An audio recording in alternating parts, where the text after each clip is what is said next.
much. Now to my interview with Nikki Haley and Chris Sununu. I started with a simple question to Governor Sununu. Why Haley? Obviously, we've been friends for a long time, and I more than probably anybody else in the country, have been able to spend a lot of time with all the three top candidates, Chris, Ron, and Nikki. When it comes down to it, Nikki connects, and that's what I was really looking for. It isn't about just the policies. Policy can be easy. It isn't just about background, although the background is unmatched when you look at Ambassador Haley. It's about who's really connecting with folks, listening, earning the trust, right? Spending the time. That's how we do it here in New Hampshire. And when I have seen her time and time again, whether it's in a diner or in someone's living room or in someone's backyard, not just talking at people. A lot of people like to do that, but saying, now what's on your mind? What are your top priorities? What are your issues? And I get excited about the opportunity to have a president that carries that philosophy into the White House, not just big government solutions. We've seen a lot of even Republicans try big government solutions. No, it's not what this is all about. It has to be about going in with the mindset of what's the individual looking for? How do I empower them to create their opportunities? And it's working, and people are galvanizing. The numbers are moving. It's exciting. Look, I am just thrilled. I truly am. And I knew that in order to earn his endorsement, we just needed to work. We just needed to work and show that we were willing to do it. And I mean, how amazing is it to get the live free or die governor, in a time where I think we need a live free or die country. And he's the coolest governor in the country. And so to be able to do this, it's great. And now this partnership, I mean, you can feel the Granite State, the energy that we got with hundreds of people and continuing to see as we move through diners and all of this. People get it and they feel it and they know the responsibility that they have. And I think we're going to see magic here in the Granite State. Governor DeSantis did a town hall with CNN in Iowa last night, and he was asked about this endorsement. And he said even a campaigner as good as Chris is not going to be able to paper over Nikki being an establishment candidate. What do you say to that? You can say something, but it doesn't make it true. I was a Tea Party candidate when I became governor. I was a strong conservative governor that brought an 11% unemployment down to 3% unemployment, that we went and we moved thousands of people from welfare to work. We reformed education. We did tort reform. We did voter ID. And then you saw me go to the UN, and I took the kick me sign off of our backs, and America was respected again. Everything I've ever done has been strong. It's been economic freedom. It's been individual freedom. It's been making sure that I've made people proud along the way. So he can say establishment or whatever. I don't think labels matter. I think at the end of the day, we're fighting to save America. I truly believe that. And we're going to continue to do it. And Chris's endorsement has just really given us a big kick at a time that the momentum was building, and this is going to continue to take us where we need to go. You wrote an op-ed along with this endorsement, and you said, in part of it, you said that New Hampshire likes to be independent, obviously, and that includes being independent from what Iowa does. And you said polls indicate that Donald Trump will win the Iowa caucuses. First, do you think that's true? It might be true. I don't know. What I can tell you is we're fighting just as much for Iowans as we are for the people here in the Granite State, and we think that that's really important. We just spent the week there last week, and the energy was good, and the strength is high. They're paying attention now, and things are starting to move. So we're going to do everything we can. Does he have a stronghold in Iowa? Of course he does. Do people support Trump? They do, but it's not about whether you support President Trump. I think President Trump was the right president at the right time. I agree with a lot of his policies. But chaos follows him. Rightly or wrongly, chaos follows him. And now is a time where we have a country in disarray and a world on fire. We can't afford 4 more years of chaos and survive it. We just won't. And I think the people in Iowa and New Hampshire and South Carolina are going to see that. It's a different question to say, do you support President Trump and appreciate what he did, as opposed to what direction do you want the country to go? That's very different. I want to come back to that in a second, but I first want to ask you, Governor, about what you intend to do, because Ambassador Haley is behind the former president here pretty significantly. how do you plan to use your endorsement, to use your support to close that gap? Do you have a ground game? Do you have an organization that you intend to employ? We got about 40 days to go, and it's going to be a 40-day ground game. That's exactly what it's going to be, and engaging with voters. And, like the ambassador talked about, I've talked with folks. There was a gentleman I talked to at a manufacturing facility, and he said, look, I supported, just like me and Nikki, we supported the president in 2016. We supported him in 2020. But his thing was inflation. He said, inflation is killing my family. I can barely get to work. Something has to be done. And he said, I would support the former president, but he's going to be so distracted. I need someone that can give 120% of their time to the inflation crisis, or 120% of the time to the Israeli or the Ukrainian crisis, or the international issues that are bearing down on us. 120% of the time to the border. He's not going to have it. He's going to have constant distraction. So it's not about whether you support him. It's about, we need a president that gets results.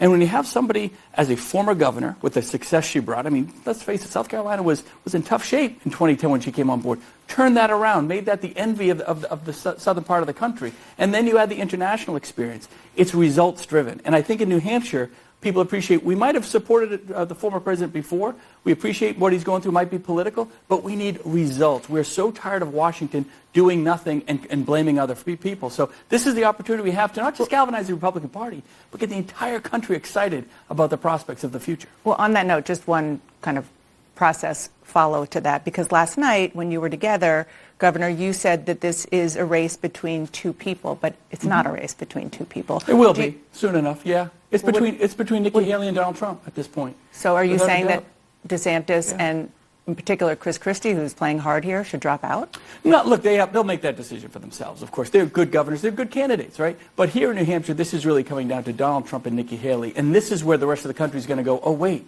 it's not a fait accompli. Media and everyone has kind of assumed that this was just Donald Trump's race. We'll see him at the convention. It doesn't have to be the case. And the more folks get engaged, we're going to have a record number of people voting in the state.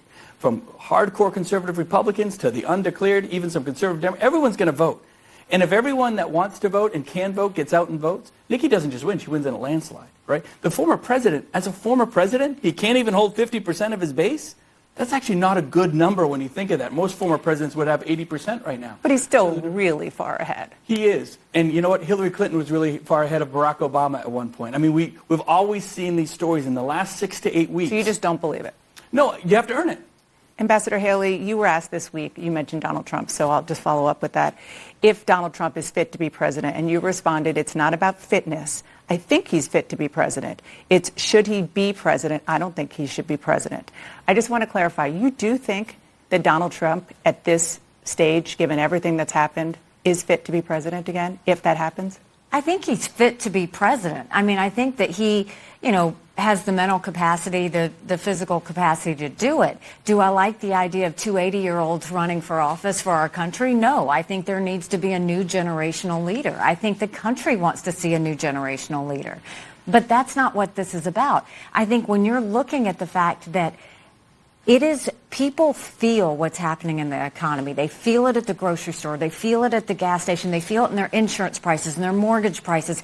They're really squeezed and they're worried about the debt. They feel the fact that they're worried only 31% of 8th graders in our country are proficient in reading. There's a lot of parents worried about that. We've got a border that's out of control and we're acting like it's September 10th, and we better remember what September 12th felt like. And you've got a world on fire. People are nervous. And what they don't want is chaos. Mm-hmm. What they do want is someone who's going to calm it down and get things done and have government work for the people again. So when you say, it's interesting, when you say fit to be president, that he is, you're talking about his age and his mental capacity. I think other people, particularly people here in New Hampshire who are looking for somebody other than Donald Trump, don't think he's fit because of his approach, because of his personality, because of his policies. Do you think in those areas he's fit to be president? I don't look at the personal side of things as much as I look at the policy like side. Democracy. The reason that I'm running is because after I saw the fall of Afghanistan, after I saw inflation going through the roof, after I saw us lose the midterms so terribly, that's when I said we have to run. When I look at the situation, the economy under Trump, was it good? Yes, but he put us at $8 trillion in debt to do it, and we're all paying the price for that. I look at the fact that I don't want a president who's going to praise dictators by saying Kim Jong-un is his friend, or praising the celebrating the 70th anniversary of the Chinese Communist Party, or sitting there saying Hezbollah is smart and hitting Netanyahu when his country's on its knees. That's so in what those I don't areas, want. he's not fit to be president. Those things, I just think we need a new direction. We don't need, with me, I have a different approach. No drama, no vendettas, no whining. It's about work for me. It's about results for the American people. They deserve it, and we're going to work hard to earn it. Governor, when I spoke to you in June and you announced that you were not going to run for president, you told me that you would be vocal with people afraid to take on the former president, Donald Trump. Do you think Ambassador Haley is doing enough to take on Donald Trump? Oh, sure. Well, look, let's face, if you're running against the former president, you're making it pretty clear that you not just you have the chops to be president, but we're not going to support him, as most of the Republican Party is not going to support the former president right now. So, yeah, and what I love about Nikki is she doesn't focus on platitudes. She doesn't focus on just sound bites. She really gets into details to talk about what she's about, what she's going to bring to the table in the future. Not litigating the past, not whining about all the other stuff that we hear from the former president. She's talking about what she's bringing and her experience. That's what people want to know, because at the end of the day, individuals want to know there's accountability in government, which doesn't seem to be a whole lot of it in Washington right now. And that's exciting, especially at the top of the tier. Someone kind of showing that leadership, leading by example, with accountability, saying the buck stops here. Let me just say this. You know, anti-Trumpers don't think I hate Trump enough. Yeah, that's true. Pro-Trumpers don't think I love Trump enough. What you see is what you get. I just call it like I see it. And wouldn't it be nice if you weren't gauged on whether you love or hate somebody, and instead where you think the country should go? So the media loves to sit there and say, but you're not hating him enough, or you're not loving him enough. Look, at the end of the day, I look at it policy by policy. Yeah. I don't look at the personal side. I don't look at the political side. I had more of my interview, including what Ambassador Nikki Haley thinks of a controversial Texas abortion ruling this week.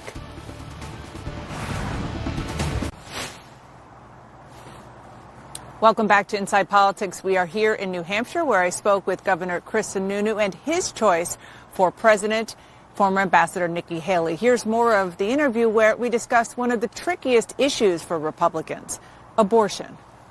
Let's talk about a couple of policy issues. You call yourself pro-choice on abortion. You call yourself pro-life. Was that an issue that gave you pause at all, your difference on that before endorsing? No, I have to tell you, I think when it comes to the abortion issue, no one has answered the question as well as Nikki Haley. I mean, unquestionably. In fact, it's one of the number one positives I hear from both pro-choice and pro-life people, that she's exactly where it needs to be. She's pro-life, and that's great. But at the end of the day, this is going to be a state's issue, as the court has said. That's the way it's going to play out.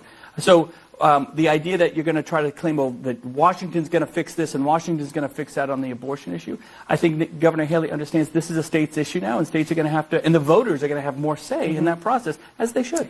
I want to talk to you a little bit about what is happening in Texas with a 31-year-old. Her name is Kate Cox. She's a mother of two. She's pregnant. She's told that her fetus has a fatal issue, a congenital issue, and if she carried the baby to term, the baby would likely die, and she might not be able to have children in the future, and it would be a potential health risk. You say that politicians need to humanize this issue more. If you were governor of the state of Texas, or if this was happening on your watch, how would you make it more human to let Kate Cox deal with this? Because she had to leave the state. I don't know the exact details of the Texas law, but what I do know is, one, my heart breaks for her. As someone who struggled to have children, my heart absolutely breaks for her. But this is what I'm talking about. When I say we need to have compassion, this is exactly what I'm talking about. When you look at someone's experience, we should never want to see someone with a rare condition who has to deliver a baby any more than we should want to see a mom have an abortion at 37, 38, 39 weeks. So how do you turn that compassion you talk about, humanizing, into policy? Because, just for example, if you have states' rights, which I understand you both believe in on this issue, what do you say to a woman in a state like that who she was able to leave, who doesn't have the means to leave? I think what you're going to see happen in Texas is what you're going to see in some other states that went on the pro-life side is they're going to go and look at, okay, when you have the exceptions of rape, incest, life of the mother, medical conditions, like Texas had the medical side of it, is they're going to get more detailed on it. They're going to go and say, okay, how can we make sure? And should they? They should. They should look at when the situation between the doctor and the woman sees something that's dangerous, that might prevent her from having more babies or might be damaging to her body or something. I think you're going to see the medical board make a decision on where is that line. I think you're going to see that play out. Look, when you do something in a state, it's never perfect right off the bat. You learn how to tweak it. And I think all of these states need to tweak it in a way that our number one goal is how do you save as many babies as possible and support as many moms as possible? I want to ask a foreign policy question. You saw yesterday the most contentious back and forth between Israeli Prime Minister Netanyahu and President Biden over the question of who governs Gaza when this war is over. The president wants it to be the Palestinian Authority. Bibi Netanyahu says, no, we don't want that. If you were president right now, how would you solve that? Well, first of all, the Palestinian Authority has done a terrible job at leading. We've seen that. And you look at Gaza, and, you know, the people that live in Gaza have had to live under the oppression of Hamas, which is, you know, a terrorist organization that has ruined that area. Israel doesn't want Gaza. That's not the issue. But Israel doesn't want terrorists on their doorstep either. We need to support Israel being comfortable with who's going to be their neighbors. And you need to make sure that the people of Gaza, the best way to help the people of Gaza is to eliminate Hamas. So if not the PA, obviously not Hamas, then who? How do you do that? I mean, we're going to have to figure this out, right? But I don't think America has to figure this out. I think Israel needs to decide what they want their neighbors to look like. And it's not just Israel. Look at the Arab countries. There's a reason Egypt doesn't want to take any of the people from Gaza, because they don't know which ones are terrorists and which ones aren't. Where are all the pro-Hamas countries? Where is Qatar? Where is Iran? Where are Turkey? Why aren't they taking the people of Gaza? Because they all know the threats of Iran and the threats of their proxies. But every country deserves to know that they can have a secure border and not have terrorists living on there. So it's going to take Israel a while to figure out how they're going to get the Palestinians to find good leadership. But the Palestinian Authority has not been good to the people at all, and they haven't proven worthy. I know that you decided to endorse Ambassador Haley because you think she's the best person for the job. But the fact that she is a woman, was that a factor? No, not the fact that she's a woman, but maybe the fact that she's a mom. She gets the connection better than most. I mean, the folks. fact that she Maybe would be the fact first female president, was that yeah, a factor? No, not. I mean, that's a nice line, I suppose. But at the end of the day, it's her connection that I'm watching. It's the feedback I'm getting about that connection. That, I mean, she uses the word humanism, right? She really connects with folks on what their background is. Not just what's your policy. Do you agree with my policy? Like I said, that's peripheral stuff. She wants to know what's going on in your family.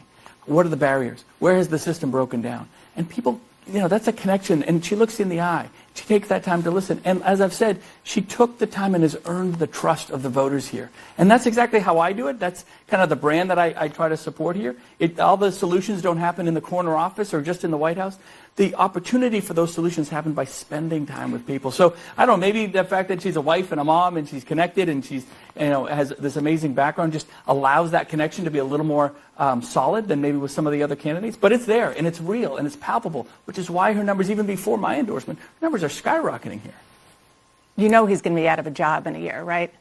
I do. I mean, you guys are both Gen Xers. You seem to have good chemistry. You don't want him to... I don't want a job. Thank you, though. You didn't even let me finish my I'm sentence. not You even knew? allowed to get there. No, of course, no. I want to be. Would you helpful if he wanted to do it? Would you consider him as a running I think mate? he could be great at anything. He's proven that. Honestly, he is.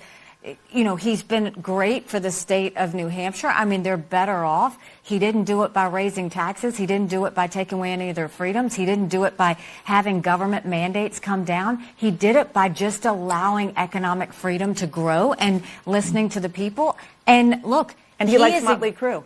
And he likes Motley Crue and Guns N' Roses at that. So, I mean, look, I think at the end of the day, do I want a younger generation leading in Washington? Absolutely. Because the next 8 years are going to be tough. We need energy. We need people who are at the top of their game. We need people who are results driven. And we need fighters. More than anything, we need fighters for the American people, not fighters for government. That's the difference. So, yes, if he wanted to be involved in service, I would love to have him in some capacity. Look, I just got to say, it's a full package of a candidate with the background, with the connectivity, I think the ideals and the principles that Republicans and a lot of the independents, even in the state, really want to see. And that momentum, that opportunity to kind of show a big win here and really it really would press the reset button on the entire election when Nikki wins here. And then all bets are off. Then it's a one-on-one race. Trump's on his heels. Then here comes Super Tuesday. And next thing you know, political momentum's a real thing. I mean, we've both experienced it. You were told you couldn't win. No one knew you. Multiple times. She's always been told she can't win. She's always been told it's an impossible feat. Forget it. That's why this is such a perfect, not just a story, but a perfect venue for Nikki to really make her drive to the White House. If he started singing Joan Jett, then you would have to. You would have to take him. Did I tell you? So I'm walking out last night, and I'm coming out to Welcome to the Jungle by Guns N' Roses. And just as I'm about to go out on stage to introduce Nikki and give her my endorsement, I hear, oh, yeah, they were playing this they opened right before Motley Crue at my first concert. And I went, I knew I made the right decision. Right there, I knew I had made the right decision. Thank you, Ambassador Thanks so Governor. much. Thank you so much. Thank you.